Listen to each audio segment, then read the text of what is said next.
Hello and welcome to another game from the Gladiators of the Arena Qualifiers. Here we're going to be looking at Akeno over here in the green, and down here G-Man Streams in the orange. They're going to be playing as the Aztecs and the Teutons. And then over here blue we have SobeK playing as the Turks, and then his teammate in the gray is playing as the Mayans. So we have Mayans and Turks versus Aztecs and Teutons. So we'll take another look. This settings are, of course, hidden civ, free pick, and later on in the series it's a best of 3 and you can't repeat any of the civs that were chosen already. So we'll have Akeno and the Teutons, and Teutons pretty good on Arena because they have that bonus that protects that makes them resist conversion more. But with the Turks and the Mayans, we're probably not going to see monks like with some other civs. Like with the Aztecs, we might see monks, and with the Teutons, also a really good monk civ. But that bonus might not be as effective against the Mayans and the Turks, who probably would go for Janissary and then plumed archers. But Teutons also have a really nice economy with their farms only costing 40 wood instead of the normal 60 wood, so they can get a pretty nice boom. And Akeno has these deer really close to his town center. That's really nice for him. Just see, he needs to be careful with his scout. And blue has a boar on the outside. Could Akeno be tempted to steal it? Is he moving his scout? No, he's going the other direction. That boar will be safe for now. 2 relics up here at the top of the map. Another relic right here by Akeno, one by G-Man, and the other relic looks like it's over here, out near SobeK. And so just building up in the Dark Age for now. Akeno with standard 6 on sheep, 4 on wood, and both of his boar are inside of his walls, which will be really nice. Our Mines player looks like he might have had a bit of idle time since he's down a villager. Akeno and G-Man both looks like they're slightly ahead of the other 2 players with villagers. And boar coming in as Akeno builds a house and goes over to the berries, and G-Man also making that mill on his berries as well, and going to delete those walls. Also, nice 4 deer, boar inside of his base. Nice for him. 1 gold is forward, but another gold is pretty far in the back. It's kind of annoying that's near the wood line, but by the time he wants to take that gold, that wood line will probably be chopped anyway. Other gold outside, stone forward, and other stone really forward. And for our Mayan player, we have gold, kind of forward, but still inside the walls. Stone, pretty safe. Extra berries, which are always nice. Other gold, towards the back, should be okay with three extra golds back here, 2 piles of 3 gold, and another pile of 2 gold. So it's really nice for this team having all those extra golds on their side. And then the other gold and stone forward, but might not be as important since all this gold is in the back. And maybe if the 2 players go for some type of team wall down the middle, they could keep this gold safe. And stone forward, gold kind of forward. Yeah, and all of blue's resources are forward, and we did see in that other game, Robo had quite a bit of trouble when most of his resources were forward, and he got double teamed. So we'll see if Akeno and G-Man can take advantage of that. So far, Akeno's just seen 1 of the gold. He hasn't seen the rest of these resources, but he might not be scouting yet. Now moving out with his scout, as it looks like he's pushed in all of his deer already because they're nice and close to him. As blue is trying to push in his deer from really far outside and made that nice big hole in his wall to get the deer inside as he's moving out to take gold. And we'll check, his stone mine is really far forward, so Akeno should be able to scout that and check that the Turks player is indeed going for the castle and Janissaries. Monks are also an option for the Turks because they get the important castle age upgrades, and they have a super fat. Their gold miners work really fast because of their Turk civilization bonus. And the light cav they have, the free light cav upgrade, also makes a castle age push pretty strong, even if you don't go for the Janissaries and decide to go for monks. I know Eddie likes to do that sometimes, but we'll probably see Janissary here since we have stone being taken.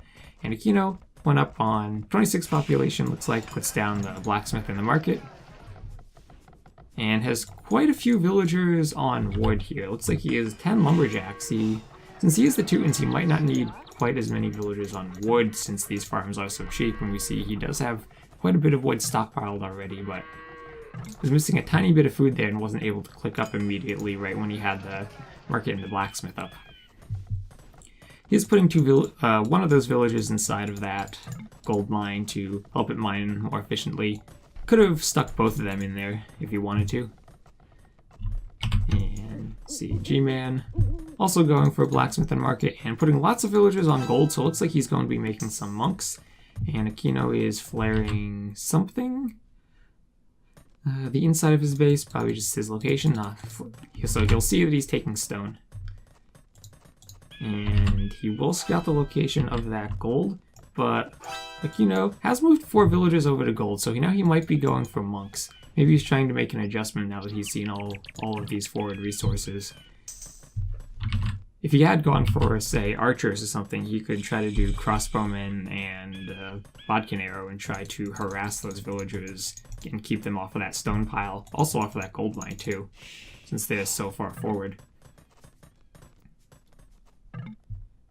Even could have gone for the cheeky watchtower or something, but now defensive castle coming up for the Turks player, and Akeno is not going to have anything to stop that. It's going to be on a nice position near the stone mine, near protecting that gold mine, and also kind of near that gold mine as well.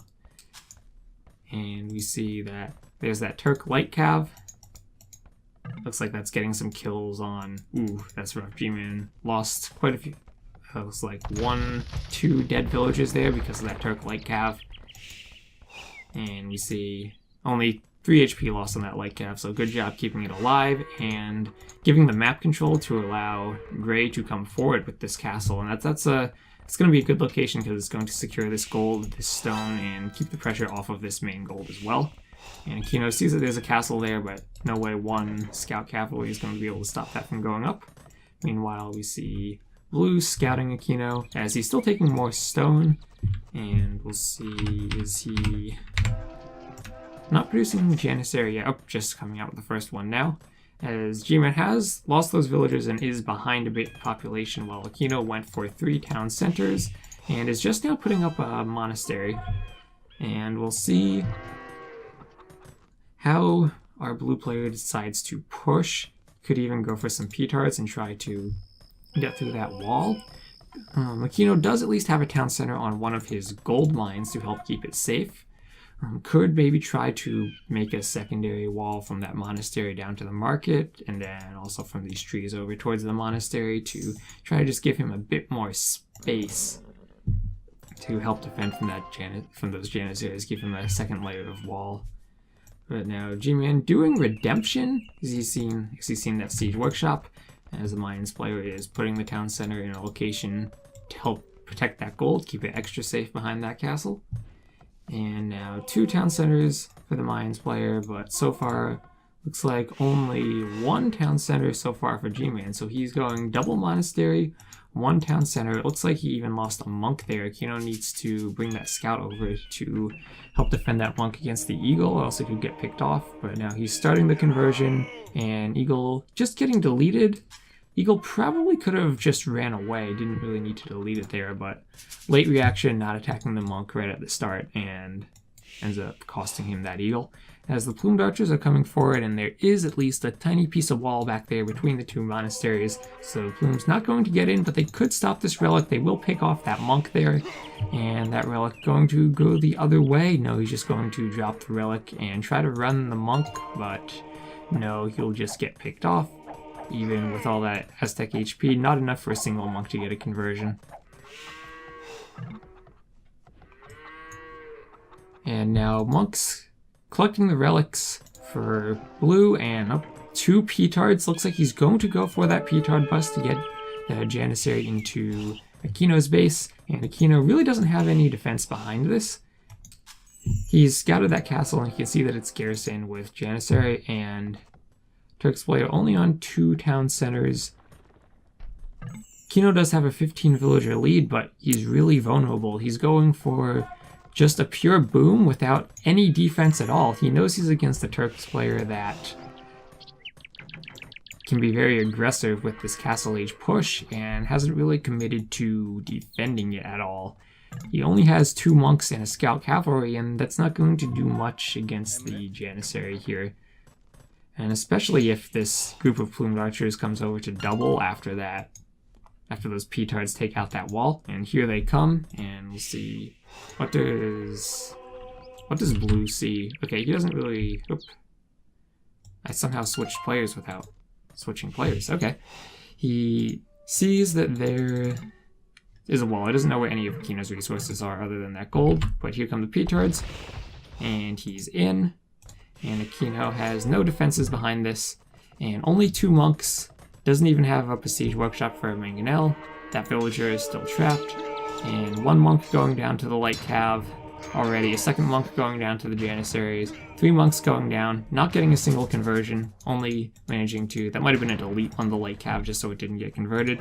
Now the scout going down, and Akeno now has nothing to defend this. His economy at the very least is going to be idled, but lots of villagers could go down here.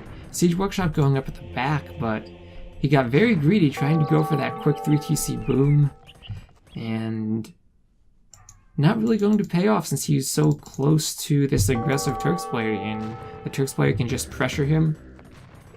Now he's behind, and G-Man also down by about 15 villages because he was only on 1 town center, and on 1 town center wasn't able to really put any pressure onto the mines player with that castle there. And still no extra town centers from him, and he's pretty far behind, and blue is pretty far ahead at this point, just getting into Akeno's economy. And Akeno trying to get to the Imperial quickly, but just now putting up his first barracks, and he's not going to really have any units, just a single mangonel, and not even a monk inside that monastery. As blue can just come over here, pick off these villagers. We see he now has a 12-1 KD, and mangonel comes out, tries to get a shot at the Janissary, but will hit them but not get a kill. Akeno didn't have a villager over there to repair the mangonel, and these 2 can still stand in this corner and harass those villagers, but they might come back to be healed by the monk. And now Akeno, losing access to gold, only has this 1 gold mine, which he's already mined quite a bit from it. Could try to move to stone and sell stone, but that's also really vulnerable. And now getting up in archery range, getting denied from building 1 here. Might be trying to go for skirmishers, but he'll need to doing padded archer armor, so he'll need to get the blacksmith upgrades. He'll need ballistics. And now all of these farms, that's 40 wood per farm, and all of these farms not being able to be farmed. And Janissary is now getting here around the back, harassing that farmer, pushing him off that farm. As Gray now looks like he's coming over with plumed archers anyways. There's really nothing that Orange can do to stop that. Only has a few monks out, and they're not going to be able to come over and help anytime soon. As now blue coming forward with a few more monks, and blue is now up to the Imperial Age. He is on 1, 2, 3 town centers. This town center in a good location to protect that gold. And blue has pretty much secured his map, and he secured access to this gold as well. Now he's coming forward with villagers, and he's probably looking to build another castle right here on Akeno. And we'll see where exactly he decides to place it, but could go on the gold, could go up by the stone. Looks like he's Xing there, probably says he's trying to make the castle there. And yeah, it looks like Akeno is going for skirmishers, but doesn't even have that elite skirmisher upgrade. They're not going to be a match for all of these Janissary. And lots of villagers standing in this wood line, standing idle even. Not enough room for all of them to work. And now the plumed archers coming in. Akeno will garrison the town center, but they're going to get here in the back. Akeno is trying to wall this off, but not in time, and the plumed archers are getting in. They're killing 1, 2, 3, 4. This will be 5, 6, and 7 villagers soon, as castle's coming up for blue, and Akeno is pretty dead at this point, as the rest of these villagers go down, not even able to build that final house. And there's 7 villagers lost for Akeno. And we see he now has fewer villagers than blue, and gray has just been able to go for a free boom really nicely. 3 town centers, and he's up to the Imperial Age as well. G-Man is up to the Imperial Age. Looks like he also tried to go up on 1 center, building a castle to try to get out some trebuchets, but the Mines player really close behind him will have out his 2nd castle to reduce trebs as well. So gray still looks to have a pretty good advantage there. Now 2 siege workshops forward, bombard cannons coming out. And now, going for some hand cannoneers. I guess that's why we saw him doing the padded archer armor earlier, because these hand cannons benefit from the archer armor upgrades, but not from the attack upgrades. And now does have out a couple of bombard cannons of himself to start shooting at that castle, but there's villagers in there to repair the castle. And, ooh, a few monks now from G-Man streams coming over to try and get some converts on the Janissaries. Getting one of these monks will do a bit of damage with their 60 HP. And now they need to rest and get their converts back. But just too many units here, too much control for blue already. And even if Akeno can manage to push this back a bit, blue's economy is just so much larger right now. As gray's about to hit imp, and the bombard cannon coming out from blue, look at that. No, not managing to dodge the shot, but Akeno, that cannon is damaged, could be coming forward to repair that with a villager. He has his villagers there. We see blue repairing his bombard cannon, but Akeno not doing that. Would be good for him to try to get some repairs on that, as it looks like, oop, another shot. Looks like blue had gotten that one. Has out another cannon in the back. And blue now able to mine this stone. He and gray both sharing it. Let's see, he hasn't scouted that gold actually, and ooh, neither has gray. Unfortunate for them, missing all of the extra golds, not scouting the area of the map between them.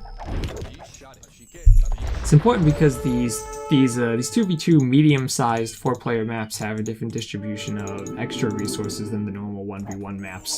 So you need to look out for those resources in different places. You tend not to have back pockets as much as you do on 1v1 maps, from what I've seen so far. And now down here we have Trebuchet War going on. Orange attacking the castle while gray is attacking the Treb, and the Treb is going down. And a ram's coming forward. Another Treb coming up, and the ram is going to focus that Treb as well. Orange does have redemption, so G-Man could try to convert that ram to keep the Treb safe, but looks like that Treb will go down as well. As Akeno really has nothing left, Janissary is able to force those bombard cannons away. No repairs coming in just yet, just getting back. And this town center about to go down, and Akeno trying to make a town center on that gold, desperately trying to get gold because he's running out. Only 10 more gold left as that's about to run out, and now he has no more gold. And not much he can really do in this position. He's at a smaller economy. This Turk has a really strong Turk army, able to protect these bombard cannons behind the Janissaries with the monks in the back to heal them. Blue hasn't taken that relic yet though, but it doesn't really matter at this point, because they're really far ahead. These monks, 65 HP, can take quite a bit of fire from those plumed archers, but will go down. Looks like we did see quite a few conversions though, but not nearly enough monks to push this back. And repairs coming in on that castle for gray, but no villagers forward for orange, and they're calling the GG right there. Lots of trebs lost, and could have been better to have some villagers forward to try and repair those trebuchets, but as G-Man didn't have that many villagers to begin with. So we saw here this Turk push from blue. Blue had a really bad map, but Akeno just went for a really greedy 3TC boom and didn't really try to pressure that at all. And even though he saw that the Turks player had up a castle, he knew he was against the Turks, but really didn't try to do anything to defend against the Janissary. He just tried to boom and really got punished for that. So let's go take a look at the achievements. Military, yeah, really nice KD for blue. And, for gray as well, managed to snipe quite a few villagers, even if he did take some losses. And economy, yeah, we can look at that. Akeno, really nice wood economy, but wasn't really able to spend those resources because he got pressured so hard without committing to defend. And our Mayans player also got a really free boom on those 3 town centers. And that quick Imperial Age, not really paying off. And you see a great player got up to quite a few villagers. 97's quite a lot of villagers, especially for the Mayans. So we'll see. We see that 1 TC play for G-Man. He really didn't have the economy to compete with the Mayans player, and just a very small difference in Imperial time. He didn't have the castles or the trebuchets out in time to put any pressure on the Mayans, and Gray was able to get up that second castle and outproduce him in trebuchets and win that trebuchet fight, really give him control at that part of the map as well. Alright, thanks everyone for watching, and I will see you in Game 2 coming up next.